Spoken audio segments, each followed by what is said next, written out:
I've spoken in several videos in the past about how I'm somewhat concerned about the fact that everybody around Tyson Fury seems to be downplaying the threat that Anthony Joshua poses. And this has been going on for years. From his friends like Tom Little, Billy Joe, his family, Dad John, his brother Shane, his other brother Tommy.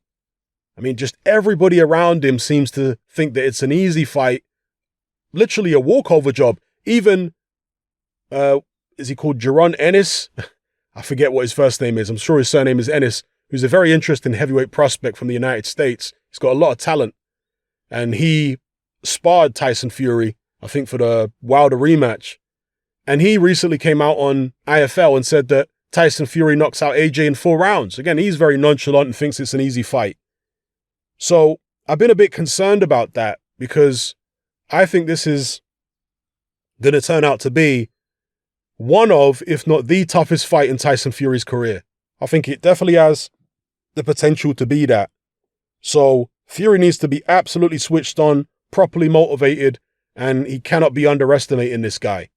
So I'm pleased to be able to report, if any of you haven't heard this already, that Javan Sugar Hill thinks highly of Anthony Joshua.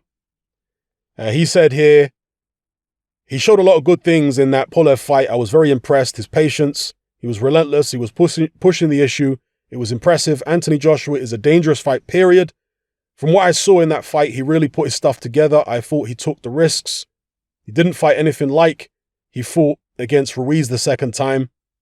That's the one he didn't take the risks in.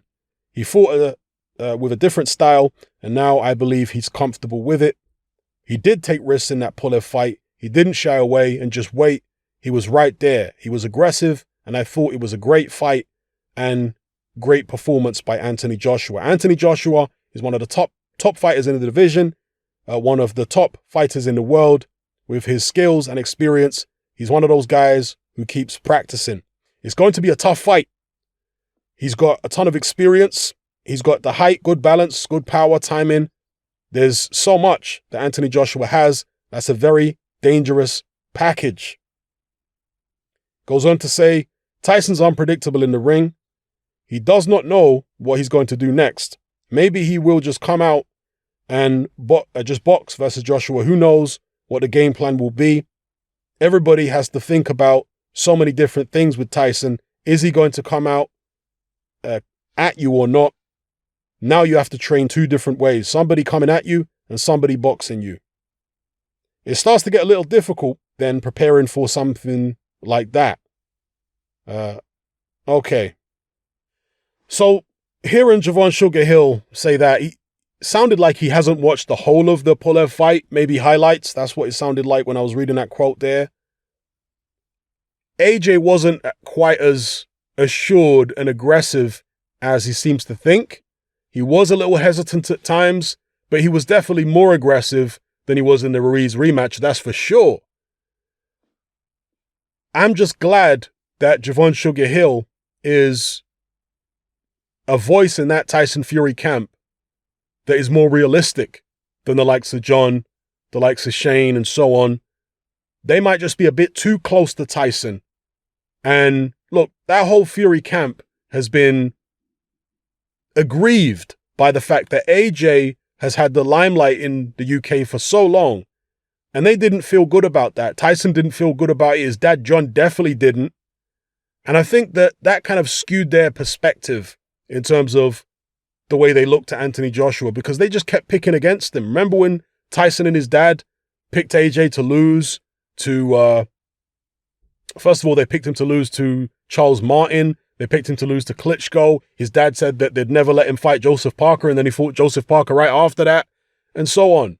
So they keep betting against the guy, and it's ironic, isn't it? Because whenever somebody bets against Tyson Fury, John Fury gets really upset, but yet he keeps betting against AJ all the time, and you could tell that it's wishful thinking over the years. But he didn't want AJ to get past certain people because they felt like AJ was getting all the accolades and all the plaudits and all the support that his son should have got. You see it? But I just feel like that resentment has kind of blinded Team Fury a little bit to how dangerous AJ actually is. Back in the days, of course, when they sparred, when AJ was ABA champion and Tyson Fury was British champion as a pro, Fury was full of praise after that sparring session. So the fact that you've got Javan Sugar Hill in there, who's offering a more realistic perspective and saying, hey guys, look, this guy's serious, he's dangerous, he's dedicated, he's got tools in his arsenal which Klitschko and Deontay Wilder don't have. Not to say that he's necessarily better than those guys, but or certainly not better than those guys at everything. Those guys are better than him in certain areas, but he's also better than them in other areas. You see it? So Javan Sugar Hill is clearly mindful of that, and hopefully he prepares Tyson Fury for that. Because at the end of the day, may the best man win. I don't want to hear any excuses after the fight. I don't want to hear, oh, I underestimated him, I didn't take it that seriously, this, that, or the other. Maybe not even from the fighter themselves, but from the fans. I don't want to hear any of that. I want both guys to turn up, as long as this fight takes place, and be absolutely as best as they could possibly be on the night. Yeah, they might not be 100% in terms of AJ still dealing with the ghosts of the first Ruiz fight, Tyson Fury coming off a long layoff. But in terms of doing everything they can do between now and when the fight happens, being in the best frame of mind they can be in, training as hard as they can possibly train, everything perfect from that angle, from that aspect, then that's what I want to see. I don't want to see anybody taking anyone lightly. I want to see both guys come into the fight, bang on it. And it's good to see Javan Sugar Hill being that reasonable, realistic voice in the camp. Because back in the days, it was Peter Fury. Right? Peter Fury didn't get caught up in all the hype that John and Tyson were carrying on with. He was a more calming influence and a more serious influence. Whereas the rest of them do get... Look, John Fury knows his boxing. He definitely knows his boxing. I'm not disrespecting his boxing knowledge whatsoever. And obviously Tyson knows his boxing. But the thing is, sometimes they can get in their emotions. They can get in their feelings a bit too much. And that can cloud their judgment sometimes. Yeah, it certainly did when it came to predicting Anthony Joshua fights over the years. They picked him to lose against Klitschko. They picked him to lose against Charles Martin. Said he'd never fight Joseph Parker and so on. I mean, didn't they also pick him to lose in the Ruiz rematch? They did. Yeah. I swear Tyson Fury said AJ's going to lose the Ruiz rematch. So they just consistently pick against him. And I can't imagine it's because they truly believe he's going to lose every time that they picked against him. I think that there's an element of wishful thinking there. So Javan Sugar Hill won't be dealing with wishful thinking. He'll be dealing with the reality of the situation. Getting Tyson Fury into the kind of shape and the kind of mindset he needs to be in. And as far as the stuff he said about the tactics that Tyson Fury could use, he's got multiple different ways to fight, and he can switch up on the fly if need be. We saw that against Steve Cunningham. I think that Tyson Fury might come in a bit lighter for this fight than he did for the Deontay Wilder fight. I could be wrong, but I'm just basing it on what I've seen recently. He looked pretty light recently. And if he manages to stay in the gym and, keep doing his thing, I have a sneaky suspicion that they do intend to move a bit more, or they do intend to bring that into play at some point in the fight. If they put it this way, against Deontay Wilder, Tyson Fury was all in. He had no intention whatsoever of doing what he did in the first fight and getting on the back foot. And because he was all in and totally committed to that type of game plan, there was no need, as far as he was concerned, and as far as his dad was concerned, as far as Javan Sugar Hill was concerned, there was no need to come in really light to start moving around. No, because they were completely committed to fighting this one particular way. Whereas against AJ, I get the impression that Tyson Fury wants to hedge his bets a little bit and be a bit more versatile. And so, again, I could be totally wrong here, but I suspect he might come in a bit lighter than he did for the Wilder rematch, because he might feel like possibly AJ will force him to go to plan B. Maybe he'll come out boxing first, then put the pressure on later. Maybe he'll do the opposite.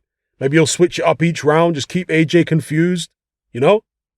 That's what I'm anticipating here. But anyway, let me know what you guys think in the comments below about what Javan Sugar Hill has said here. Come and join me on Patreon and access my weekly no-holds-barred, censorship-free podcast where we lift the lid on a wide range of controversial topics. It's not mainstream friendly, it's not politically correct, but that's the whole point. We dare to stand as a beacon of reason against an army of insanity. Just head on over to my Patreon page and select the tier called Hatman Hot Topics. You'll gain access to a minimum of 2 hours of exclusive content every single week, including podcasts, videos, interviews, live stream Q&A sessions, as well as my popular Confessions of a Nightclub Bouncer series. Not to mention a vast back catalog of hundreds of hours of previous episodes. You can listen via the Patreon app with the option to download in high quality MP3. We've also got a Discord server where you can come and chat and hang out with myself and other members. There's no contract, no commitment, and you can cancel at any time. So come and join our community of free and critical thinkers by signing up with me here on Patreon today.